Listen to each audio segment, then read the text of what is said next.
My path to sainthood was not an easy task. The path I chose happened not by chance, but by God's grace and the Spirit's overpowering enlightenment and steadfast guidance in my being. Yes, I shed blood for the faith. I suffered what seemed to be a long, endlessly arduous tribunal of physical torture.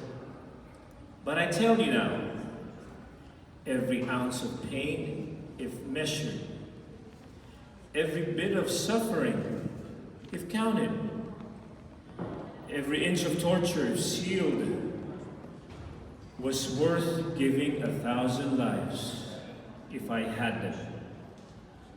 For my God, your God, our God.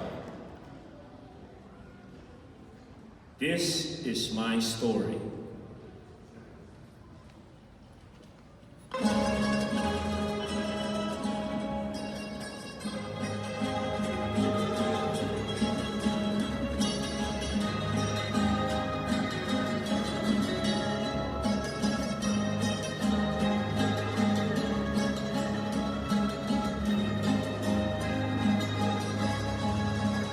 My name is Lorenzo Ruiz, born around 1610, of devout Christian parents, a Filipino mother, and a Chinese immigrant father, in Binondo, in an area called Sangli, a place where the Pasig River flowed in serenity and where the walled city of Manila stood guard. My name was given to me in honor of the great deacon martyr of the 3rd century, St. Lawrence, and my last name, Ruiz, was derived from my baptismal sponsor. Even as a young boy, I became enthralled in the goodness and wonder of a loving God and built my Catholic faith by serving the Lord in many ways. As an errand boy, a housekeeper, and as an altar server in the church and convent of Binondo. The good Dominican fathers taught me reading, writing, and music at the Binondo school. I was fluent in 3 languages, Tagalog, Chinese, and Spanish.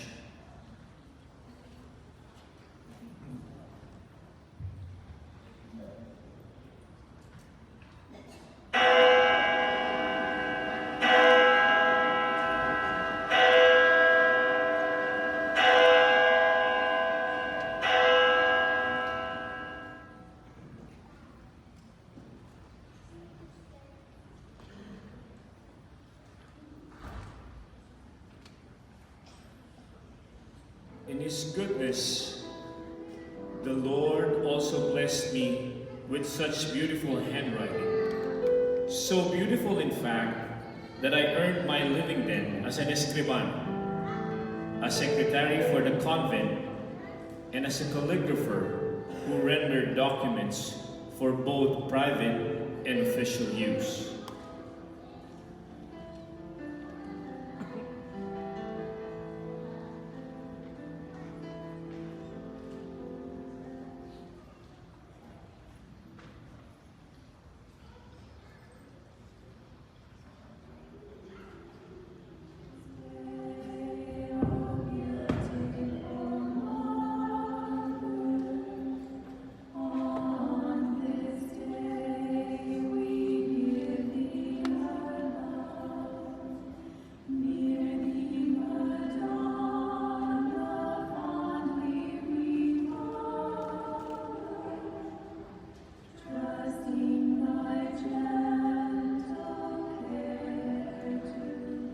As a young man, I continued to be involved in my church community, nourished my soul by frequenting the sacraments, and becoming an active member of the Confraternity of the Holy Rosary.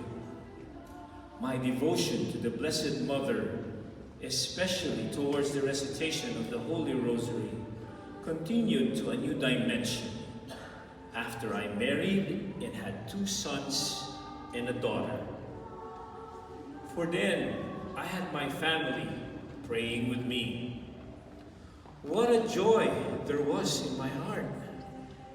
My life was simple, but I was content because God's presence was within me, my wife, and my children.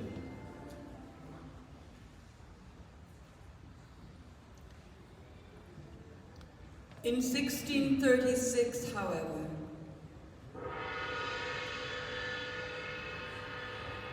the claws of misfortune struck me. I was sought by the authorities for questioning and trial. I was accused of being involved in a serious crime. Aware of prejudices of certain officials at that time, I knew that my life and my safety were in grave danger. I knew that a death sentence was almost warranted as a consequence of a trial or a mistrial. I was afraid. I felt alone. I was helpless. I ran for my life. I sought the help of Father Domingo Gonzalez, who at that time was the Dominican Provincial Superior. I poured my anguished heart to this loving priest, who was my last hope of survival. "Please, help me, Padre," I cried in desperation. "Will you please, oh please, find a solution to my problem?"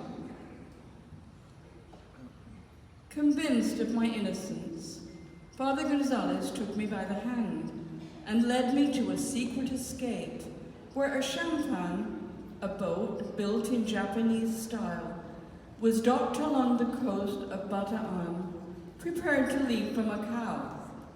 Also, I thought, in the very early morning of Tuesday, June the 10th, 1636.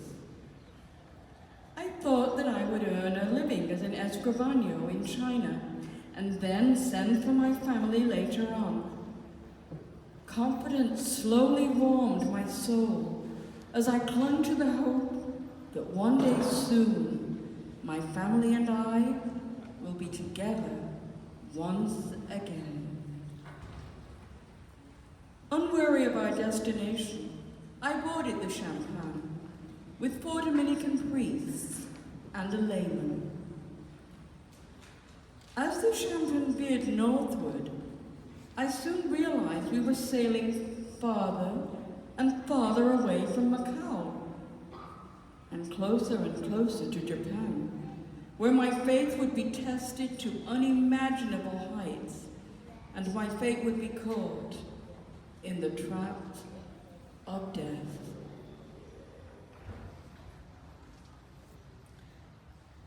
At the time of our expedition,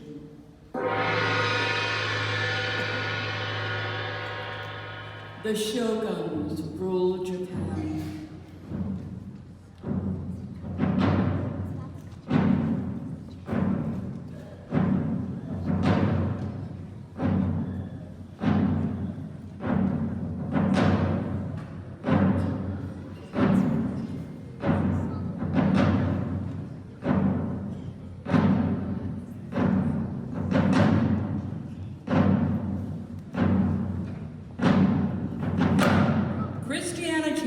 And the profession of Christian faith were forbidden. Missionaries and catechists who attempted to preach the word of God were arrested, tortured, persecuted, and eventually put to death.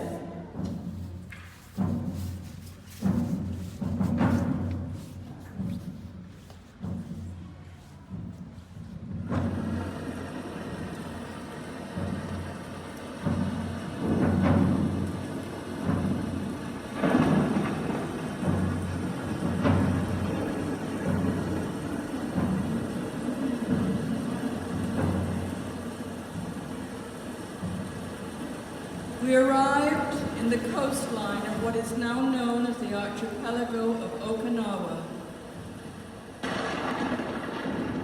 rush to the inland, hoping to slip into continental Japan unnoticed. Hid all our religious ornaments and all Christian objects in our possession. But a few days later, we were unmistakably identified as Christians.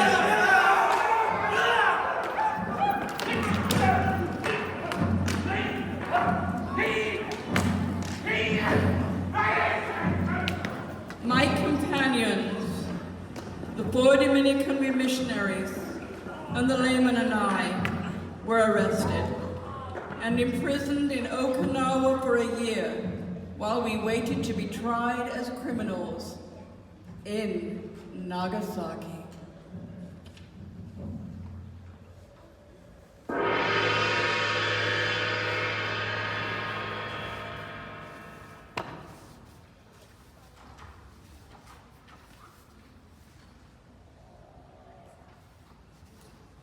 I arrived in Nagasaki with Father Domingo Gonzalez and the other layman, Lazaro of Kyoto.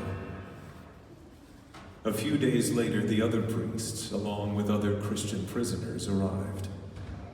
We were 16 in all.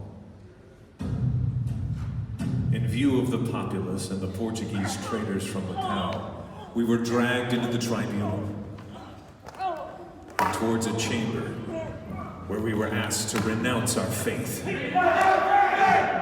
to give up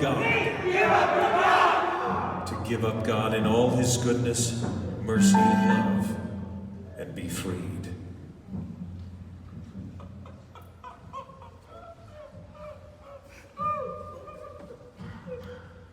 We were questioned interminably. Where is your God? Where is your God? Tormented repeatedly. Tortured extensively. Painful. Excruciating. Our senses were weakening. Our minds and reason dimming.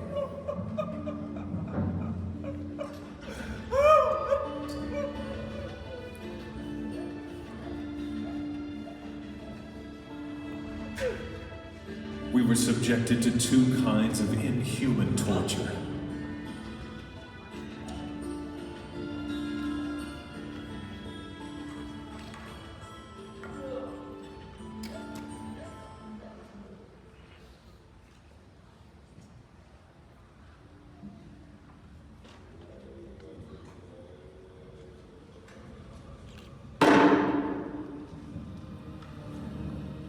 A big gush of water.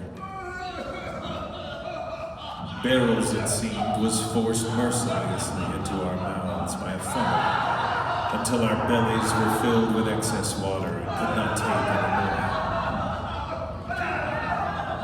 more. Seeing us in this agonizing condition, our executioners then placed a long board across our stomachs and stepped on the board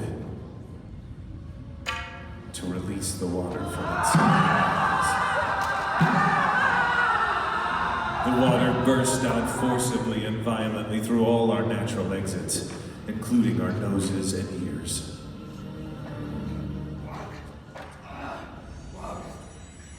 And now, to entertain their sadistic selves further, our executioners thrust in very long, grim-looking needles in between our flesh and the nails of each of our fingers.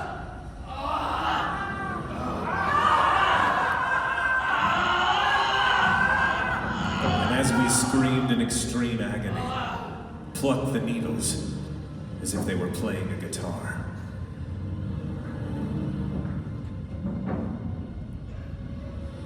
Oh, the pain.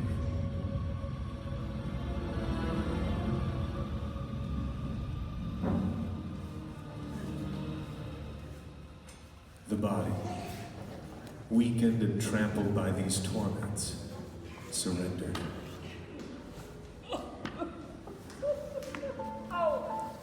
Two of my companions renounced their faith. Master Shogun,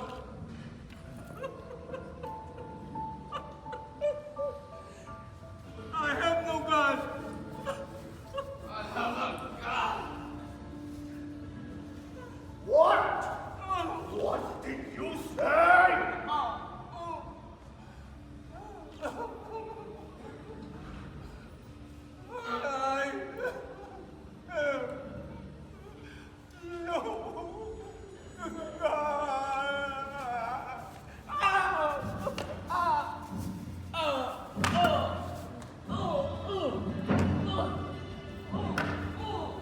But in their moment of seclusion, in their own private discourse with the Lord,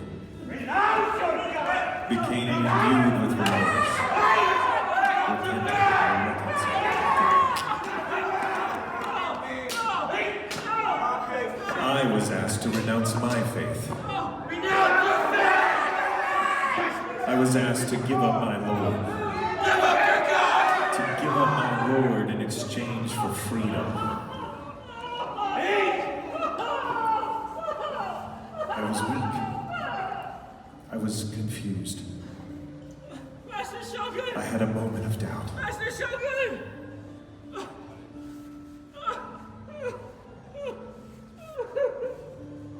Are you ready to give up your God? Around and around and around our executioners cried, "Renounce your faith or you will die! Give up your God! Where is your God? Tell me, you crazy Christian, where is your God?"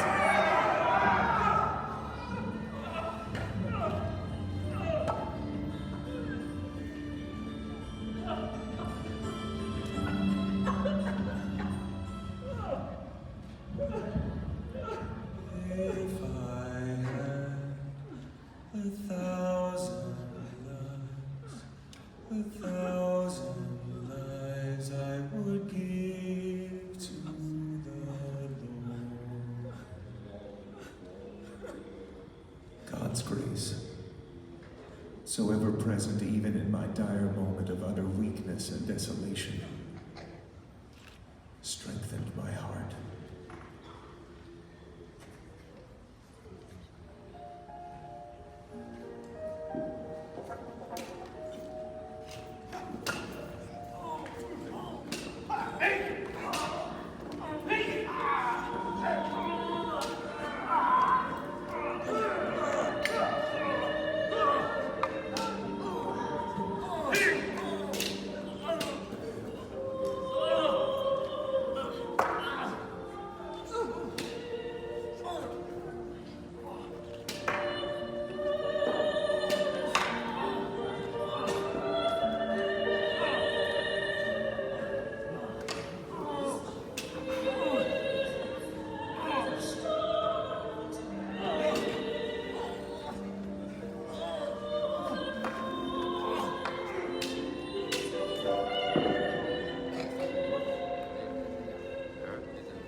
My staunch declaration of undying faith led me to the gallows, where I was hanged by the feet, with my head downwards to the pit, and 2 boards pressed down with stones were adjusted to my waist, until I bled. I suffocated and died.